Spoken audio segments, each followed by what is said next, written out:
این آخرین نبرده پهلوی برمیگرده این آخرین نبرده پهلوی برمیگرده این آخرین نبرده پهلوی برمیگرده این آخرین نبرده پهلوی برمیگرده این آخرین نبرده پهلوی برمیگرده این آخرین نبرده پهلوی برمیگرده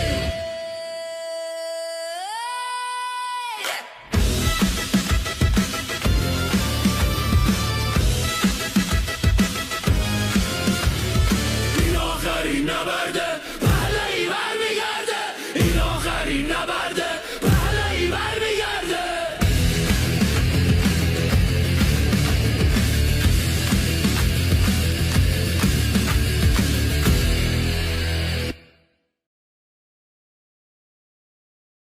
Salam damai dan sejahtera. Akhir Desember 2025, Iran kembali diguncang gelombang protes terbesar sejak demonstrasi menentang pemaksaan hijab tahun 2022. Kali ini kerusuhan dipicu oleh krisis ekonomi. Aksi kerusuhan segera meluas ke berbagai kota dan mahasiswa dari berbagai universitas mulai ikut bergabung. Ini membuat kerusuhan menjadi semakin besar dan kompleks. Kini persoalan yang diangkat bukan cuma krisis ekonomi, tapi juga tuntutan politik, yaitu penolakan atas rezim teokratis Islam Iran yang sudah berkuasa selama 47 tahun lamanya. Kerusuhan atau demonstrasi menentang rezim teokratis Iran sebenarnya bukanlah hal baru. Sebelumnya sudah pernah terjadi dan dalam hitungan hari berhasil diredam.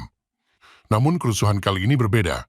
Keberhasilan serangan Israel dalam perang 12 hari yang berhasil menghabisi banyak perwira membuat militer Iran dalam kondisi sangat lemah. Akibatnya, para demonstran mempunyai kepercayaan diri yang sangat besar. Mereka tidak hanya menuntut kejatuhan rezim teokratis yang berkuasa, tapi juga menginginkan kembali berkuasanya dinasti Pahlavi sebagai pemimpin Iran. Faktor inilah yang membuat demonstrasi kali ini berdampak signifikan dan berpotensi pada kejatuhan rezim Islam Iran. Jika kerusuhan kali ini berujung pada kejatuhan rezim Islam Iran, maka itu akan menjadi tonggak sejarah yang penting. Mengapa demikian? Setelah kekhalifahan Islam dibubarkan tahun 1924 dan berbagai kekalahan memalukan negara-negara Arab dalam perang melawan Israel, banyak Muslim merasa menjadi pecundang dan kehilangan harga diri mereka.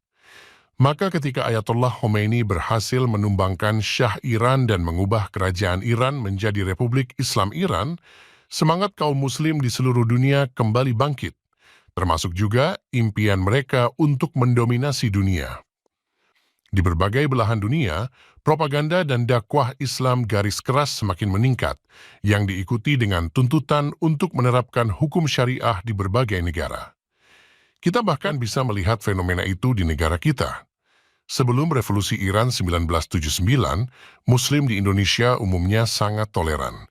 Kita tidak melihat perempuan berhijab di jalan-jalan umum. Bahkan di sekolah-sekolah Islam, murid perempuan tidak ada yang mengenakan hijab kecuali di madrasah dan pesantren. Tapi di awal dan pertengahan tahun 80-an, mulai muncul tren perempuan berhijab, baik di sekolah-sekolah ataupun di perguruan tinggi. Dan sekarang, perempuan berhijab sudah menjadi pemandangan umum di banyak kota-kota di Indonesia. Itu semua tidak lepas dari pengaruh revolusi Islam Iran yang menggerakkan semangat propaganda dan dakwah Islam tidak hanya sebagai agama, tapi juga sebagai kekuatan sosial, ekonomi, dan politik. Dan yang berbahaya, keberhasilan revolusi Islam Iran juga ikut membangkitkan semangat kelompok-kelompok Islam radikal untuk berjihad dan mendominasi dunia dengan berbagai cara, termasuk dengan terorisme. Singkatnya, keberhasilan revolusi Islam Iran adalah simbol dari kebangkitan kekuatan Islam dunia. Maka, ketika sekarang rakyat Iran berdemonstrasi besar-besaran menuntut bubarnya rezim Islam Iran dan kembalinya dinasti Pahlavi, ini juga akan menjadi momen simbolik bersejarah jika berhasil. Momen ini akan menunjukkan pada semua orang bahwa ambisi Islam untuk menguasai dunia adalah mimpi yang harus dilupakan. Islam sudah terbukti gagal membangun sebuah negara. Bagaimana mungkin mereka bisa membangun peradaban? Jangan kita percayakan pembangunan gedung bertingkat pada orang yang tidak sanggup membangun pagar.